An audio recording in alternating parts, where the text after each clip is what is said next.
에피소드 리뷰 이전에 만달로리안 시즌3 관련 이벤트가 있어서 공지부터 해봅니다. 디즈니 코리아와의 정식 라이센싱 계약을 통해서 관련 작품들의 굿즈들을 판매하는 온라인 쇼핑몰 문페이스몰에서 만달로리안 시리즈의 패브릭 포스터들을 출시한 기념으로 약 38,000원 상당의 패브릭 포스터 5개를 빼튜브에 협찬해주신다고 합니다. 총 5분을 추첨하여 딘자린과 그로구 2종류 중 상품 1종씩 랜덤으로 발송될 예정인데요. 이벤트 참가는 간단합니다. 다음주 수요일인 4월 5일까지 인스타그램에 해시태그 문페이스몰, 해시태그 만달로리안, 해시태그 빼튜브와 함께 현재까지 방영된 만달로리안 시즌3의 에피소드 중 가장 마음에 드는 하나를 뽑아서 짧건 길건 개인적인 감상평이나 리뷰를 올려주시면 게시물을 올려주신 모든 분들 중 제가 추첨을 통해서 당첨되신 분을 선정하고 알려드리도록 하겠습니다. 더 자세한 내용은 추가로 게시물을 통해서 알려드리도록 하겠습니다.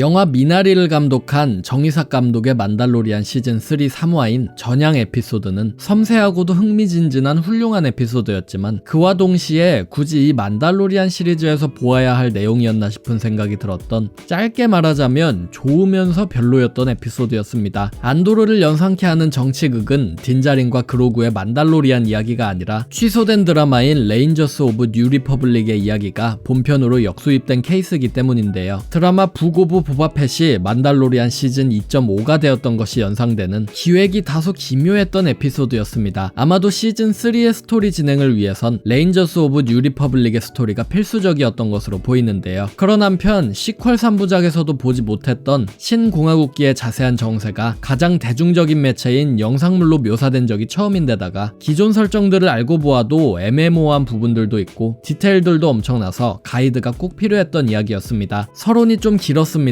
오늘의 만달로리안 시즌3 리뷰는 제3화 전향 에피소드입니다. 우선 이번 화에서 비중이 제일 적었던 드라마의 주인공 보카탄과 딘자린 이야기로 시작합니다. 만달로어의 생명수에서 미소사우루를 목격한 두 사람. 하지만 기절해 있었던 딘자린은 괴수를 본 기억이 없었고 오직 자신만이 전설적인 괴물을 봤다는 사실을 깨달은 보카탄은 무슨 일 있었냐는 딘자린에게 아무것도 아니라고 말합니다. 딘자린의 순수하리만치 맹목적인 신앙심을 놀렸던 보카탄이었기에, 그리고 스스로도 믿기지가 않는 존재를 보았기 때문이었던 것 같은데요. 찝찝한 마음의 보카탄은 이내 그 사실을 잊고 딘자린과 함께 칼레발라 행성으로 복귀합니다. 그런데 행성에 도착한 순간 돌연 느닷없이 타이 요격기 편대가 등장해 두 사람을 위협하기 시작하는데요. 영화 탑건을 떠오르게 하는 타이 인터셉터와 코모록 전투기의 액션씬은 그야말로 기가 막힌 명장면이었습니다. 이미 클론 전쟁 같은 애니메이션 시리즈나 게임 스쿼드론 등지에서, 하물며 영화에서도 박진감 넘치는 도그 파이팅 자체는 본 적이 있었지만 최신 기술력으로 서로 맞붙을 것이라 생각 못한 기체들끼리 도그 파이팅을 벌이는 광경은 역시 장관이었습니다. 타이 요격기의 경우 제다이의 귀환 40주년인 올해 실사 매체에서는 영화 이외에 처음으로 묘사되는 것이기에 데뷔 40주년 기념으로 분량을 챙겨준 것인지 재미있는 상상이 들기도 한 한편, 타이 전투기의 업그레이드 버전인 요격기들이 등장하면서 이전보다 더 시대적인 배경이 와닿았고 주인공들이 더 위험한 적과 상대하고 있다는 사실도 체감이 되었습니다. 코모록 전투기가 공중에서 급회전을 하고 기체의 갖가지 무기들로 타이기들을 제압하는 장면에서 딱 한 가지 감질만 나던 점은 보카탄이 상대하고 있던 이 제국 군벌의 모함이 등장하지 않았다는 점입니다. 본래 타이 전투기는 초공간 도약이 불가능하기에 모함이 꼭 있어야 하는데 드라마는 전투기 간의 액션에 집중하기 위함이었는지 아니면 나중을 위한 떡밥이었는진 몰라도 그 모함을 안 보여주어서 아쉬웠습니다. 과연 이 어마어마한 양의 타이기들의 주인이 누구일지, 혹 출연이 임박한 스론 대제독의 것은 아닐지, 개인적으로 이 시기를 배경으로 하는 제국 군벌들의 이야기를 좋아해서 기대됩니다. 타이 요격기들이 주인공들의 정신을 빼놓은 사이 타이 폭격기 편대 하나가 몰래 보카탄의 칼레발라 성을 터뜨려버립니다. 보카탄은 자신의 눈앞에서 집이 터지는 광경을 보고 분노하는데요. 돌연 홈리스가 된 보카탄은 후퇴하는 폭격기들을 뒤쫓아 응징하려 했지만 제국의 군벌이 보낸 지원기들이 쏟아지면서 후퇴를 해야만 했습니다. 부하들도 떠나고 집도 잃은 보카탄은 갈 곳이 하나도 없었습니다. 있습니다. 멍하게 있는 보카탄에게 딘자리는 일단 자신을 따라와 보라고 하는데요. 두 사람이 도착한 곳은 사이비 만도들이 자리 잡은 괴물 악어들이 드글거리는 플로리다 행성이었습니다. 딘자리는 자신이 생명수에서 몸을 씻고 왔다는 증거를 제시함으로써 다시 워치의 아이들의 일원이 되었는데, 변기공은 옆에 있던 보카탄 또한 생명수에 몸을 담그고 헬멧을 벗은 적이 없다면 원하는 때에 이곳을 떠나기 전까지 자신들의 일원으로 남아있어도 된다고 말합니다. 집도 잃고 동료들도 없어진 보카탄은 유일하게 하나 남은 친구가 사이비인 덕분에 돌연 인생 최대의 위기를 맞이하게 되었습니다. 사이비로 전향하게 된 보카탄 이야기를 뒤로하고 이번 에피소드는 또 다른 전향자의 이야기를 위해서 대부분의 시간을 신공화국기의 은하계 정세를 묘사하는 데 할애합니다. 예고편 공개 시점에 이미 도시행성의 등장이 확정되었기 때문에 이곳이 어디일지를 추측해보는 영상을 올린 적이 있었는데요. 호스니안 프라임일지 코러산트일지 의견이 갈렸는데 결국 코러산트 행성이었습니다. 익숙한 파워포인트 화면 전환법에서도 알 수 있듯 코러산트가 처음 등장한 장면은 영화 시스의 복수에서 사용된 장면을 재활용한 씬이었는데요. 이후 등장하는 건축물 역시 시스의 복수를 좋아하시는 분들이라면 눈치채셨겠지만 아나킨과 펠퍼틴이 다스 플레이거스 이야기를 나누던 오페라 하우스였습니다. 1시즌 마지막 화에서 주인공들을 도와서 모프 기디온을 체포하는 걸 도와준 퍼싱 박사는 신공화국의 제국 부역자 재사회화 프로젝트인 엠니스티 프로그램을 이수 완료하고 많은 이들이 지켜보는 가운데 자신의 인생과 연구에 대해서 테드 연설을 하고 있었는데요. 그의 연설 내용 도중에 카미노인들의 클론 기술이 언급된 점은 정말 짜릿했습니다. 현재 동시에 방영 중인 배드배치 시리즈가 카미노인들이 독점적으로 보유하고 있던 고등 클론 기술이 어떻게 제국 측으로 넘어가서 악용되었는지에 대한 이야기를 하고 있기 때문에 서로 다른 작품들끼리 접점을 만드는 점이 재밌었습니다. 궁극적으로 이 이야기는 펠퍼틴 황제의 부활 복선으로 작용할 예정이지만 그 가운데 클론 기술이 만들어낸 다양한 사건 사고들도 조명되고 있습니다. 코러산트의 최상위 의원들이 하는 말은 마치 드라마 안도르를 보는 듯한 인상을 주었습니다. 정권이 너무 빠르게 바뀌니까 별 신경 안 쓴다는 의원 하나. 아마 은하계 외곽에서 아무리 피 터지게 싸워도 실제로 코러산트에서는 호의호식하는 사람이 많다는 이야기 같은데요. 실제로 코러산트는 엔도 전투 이후에 행성 정부 전체가 마치 퍼싱 박사의 엠니스티 프로그램처럼 거대한 재사회화 과정을 거쳐서 제국령에서 훗날 신공화국령이 되었습니다. 다만 소설에서는 코러산트의 재사회화 과정이 굉장히 오래 걸린 것으로 묘사되는데 드라마에서는 5년 정도 걸린 것으로 묘사되고 있는 듯합니다. 자세한 건 관련 설정이 더 풀려야 알 수 있을 것 같습니다. 사면이라는 의미를 지닌 엠니스티 프로그램을 거친 퍼싱 박사는 코러산트 에어택시를 타고 엠니스티 대상자들이 거주하는 거주촌으로 향하는데요. 해당 장면을 비롯해서 이번 화에서는 코러산트에 관한 재미있는 토막 상식들을 많이 제공해줬습니다. 스카이돔 정원, 은하계 박물관, 홀로그램 동물원 등 모두 기존에 있던 설정들인데요. 거기에 행성 전체가 도시인 것을 의미하는 에큐메노폴리스라는 단어도 친절하게 알려주고, 코러산트가 은하계 정중앙에 있진 않지만 은하계의 중심으로 불린다거나 코러산트의 요일들을 언급하는 등 말이죠. 아예 이번 화의 코러산트 설정들을 따로 소개드리는 영상을 만들어 보도록 하겠습니다. 엠니스티 프로그램의 경우 제국이 쓰던 정신세뇌기를 약하게 틀면 트라우마 극복에 도움이 된다는 연구 결과가 나왔다고 해서 테라피 세션을 끝내면 사회로 재방출되는 구조인 것 같은데요. 퍼싱 박사가 자꾸 제국 물건들을 신공화국에서도 유용하게 쓸 수 있다는 생각이 들 때마다 귀를 아프다는 듯 만지는 이유가 기계로 인한 테라피 때문이 아니었나 싶습니다. 아무튼 신공화국의 제국 부역자 재사회화 스토리라인은 소설 알파벳 비행대, 애프터매스 등지에서 한때 제국 부역자였던 이들을 재사회화시켜 은하계의 구성원으로 복귀시킨다는 스토리라인과 맥을 같이 합니다. 잘은 모르지만 실제 역사에서도 이와 비슷한 탈나치화나 나치 재판 등의 일이 있었던 것으로 기억하는데, 스타워즈 속 제국이나 현실 세계나 재판을 확실히 하지 못해서 그 잔존물들이 세상을 흐린다는 것은 아쉬운 공통점이었습니다. 엠니스티 가옥에서 전 제국인들은 제국이라면 이렇게 처리하지 않았을 텐데 신공화국이라서 다행이라며 회포를 푸는데요. 퍼싱 박사가 그중 한 명이었던 일라이아를 기디온의 함선에서 본 적이 있다고 말하자 나머지 장교들은 기디온이 전범재판소로 호송되다가 탈옥했다던가 이미 정신세뇌기의 노예가 되었다는 루머들을 말합니다. 이미 기디온의 배우인 지안카를로 에스포시토가 자신의 출연을 암시한 가운데 자신이 맡은 바 소임을 다했다고 생각한 기디온은 어떻게 신공화국의 손에서 탈옥할 수 있었을까요? 혹 기디온의 더 윗선에 있는 누군가가 도와준 건 아닐까요? 제법 흥미로운 이야기였습니다. 퍼싱 박사는 엠니스티 가옥에서 모프 기디온의 기함에서 함께 일하던 통신장교 일라이아 케인을 만나면서 잠깐 움츠려들었는데 이내 그리운 제국 전투식량 등의 이야기를 하면서 분위기는 누그러집니다. 일라이아는 나중에 코러산트 행성에 투어를 시켜주겠다고 말하는데요. 그날 밤 퍼싱 박사의 방문 앞에 그가 그리워하던 제국 군용 비스킷이 한 박스 통째로 와 있는 의문스러운 일이 일어나고 퍼싱 박사는 이 일에 의아해야 합니다. 그런데 클론 기술의 정점에서 연구를 하던 퍼싱 박사가 제사회화를 거쳐서 갖게 된 실제 업무는 정작 데이터 아카이브 정리였습니다. 그는 제국 기술들과 정보들을 처리하는 지루한 업무를 이어나가는데요. 배경으로 보이는 수많은 비인간 종족 직원들은 둘째치고 이 장면에서 가장 흥미로운 점은 바로 몬모스마의 군축 정책을 암시하는 대사였습니다. 퍼싱은 모든 제국 장비들이 좋은 상태이고 실제로도 좋은 곳에 쓸 수 있다고 하지만 담당 장교는 이해는 하지만 그냥 어서 다 파기하는 게 맞다면서 연맹군 함대도 폐기해야 하니 빨리빨리 일하자고 합니다. 몬모스마 최고 수상의 군축 정책 이야기는 나중에 따로 영상으로 하겠지만 쉽게 말해서 신공화국이 제국 측의 장비뿐 아니라 연맹군의 전투 장비들도 과반수 이상 폐기한 정책이었습니다. 무기를 빼앗으면 전쟁이 일어나지 않으리라는 몬모스마의 이런 이상주의 정치가 낳은 현실과의 괴리는 다른 다양한 작품들에서도 언급되었는데 이번 작품에서도 실무자들이 그냥 위에서 까라니까 까라는 식으로 이해하지 못하는 장면은 제법 연출이 훌륭했습니다. 퍼싱 박사는 업무를 마치고 일라이아와 함께 코로산트의 명소이자 행성에서 유일하게 남은 자연물인 우메이트봉 근처에서 산책을 합니다. 형광 아이스크림을 먹으면서 오붓한 시간을 보내던 두 사람. 우메이트 봉우리도 흥미로웠지만 이 장면의 배경에서 익숙한 음악이 흘러나와서 조금 당황스러웠습니다. 바로 훗날 저항군이 등장하고 그들의 메인 테마로 사용된 음악이었는데요. 친근한 음악을 들려준다는 점은 좋은데 하필 그것이 국가도 아니고 놀이동산의 배경음악이었다는 건 조금 이러면 안 되지 않나 싶었습니다. 퍼스트 오더에 맞서 싸우는 유일한 군대의 군가처럼 쓰이는 곡인데 그 기원이 놀이동산 테마곡이라고 하면 조금 어이없죠. 이 곡이 세계관 내로 흡수된 임페리얼 마치의 경우처럼 편곡된 버전의 신공화국 국가라는 설정을 붙이던가 하는 식으로 부연 설명을 해줘야 할 것 같습니다. 아무튼 두 사람은 개인적인 이야기를 하다가 퍼싱 박사의 연구 이야기로 넘어가는데 이 대목에서 일라이아가 무언가 그의 욕망을 자극하는 말을 하기 시작합니다. 신공화국에 도움이 될 수 있는 연구면 계속하면 되지 않느냐며 말이죠. 직전에 코로산트의 아카데미에서 공부를 했다고 말하면서 제법 엘리트 코스를 밟았음을 암시한 그녀의 본인은 아직 아무도 모릅니다. 일라이아가 계속 부추긴 결과 퍼싱은 결국 연구를 계속하고 싶다며 그녀에게 도와달라고 요청하는데요. 두 사람은 클론전쟁 시리즈에 등장했던 코로산트 열차를 타고 어딘가로 향하기 시작합니다. 그곳은 바로 제국의 주력함인 임페리얼 스타디스트로이어들을 철거하는 철거장이었는데요. 인간 시점에서 ISD들을 올려다보는 경험을 영상물에서 해본 적이 깨어난 포스의 초반 장면 이후 처음인 것 같아서 경이로웠던 한편 그것을 드라마에서 보고 있다는 사실에 입을 다물지 못했습니다. 퍼싱 박사는 스타디스트로이어 내부에서 필요한 연구 기자재들을 쓸어담아 일라이아와 함께 밖으로 나오는데요. 분위기상 예상했듯 모든 건 일라이아의 함정이었고 그녀는 퍼싱 박사가 가져온 장비를 대신 집어들고 그가 체포되도록 내버려둡니다. 이 장면에서 코로산트의 경찰 건쉽도 처음으로 실사화가 되었는데 해당 기체를 디자인하신 이면우 컨셉 아티스트와의 팟캐스트 영상이 채널에 올라가 있으니 관심 있으신 분들은 이 기체에 대해서 더 자세히 알아보셔도 좋을 듯 합니다. 퍼싱 박사는 체포된 이후 바로 다시 정신쇠내기에 묶입니다. 그리고는 몬칼라마리 종족 담당 장교에게 몬칼라인을 만나면 우리가 꼭 했을 법한 대사 그건 함정이었다고 말하면서 우리의 욕망을 대신 충족시켜 주었습니다. 그런 그를 노려보는 일라이아. 그녀는 퍼싱의 치료기 전압을 최고치로 올려버립니다. 제국으로부터 벗어나 이전과 다른 정부임을 알려주려는 강박적인 신공화국과 제국이 뭐가 다른지 생각해보는 장면인가 동시에 일라이아가 정말로 전향한 제사회화가 된 인물이 맞는지 만일 아니라면 기디온의 탈옥 복성과 어떤 접점이 있을지 궁금합니다. 굉장히 살펴볼 것들이 넘쳐났던 에피소드였습니다. 이번 드라마에서 볼 법한 내용이었냐고 물으면 다소 아리송하긴 하지만 그래도 얼떨결에 보게 되긴 했어도 신공화국기의 정세의 묘사 자체는 아주 섬세하고 자세하게 해주어서 깨어난 포스 때부터 한스럽게 외쳤던 제 개인적인 소망이 풀린 것 같아 속은 시원했습니다. 오늘의 영상은 여기까지입니다. 채널 구독하기와 영상 좋아요, 후원은 제게 큰 힘이 됩니다.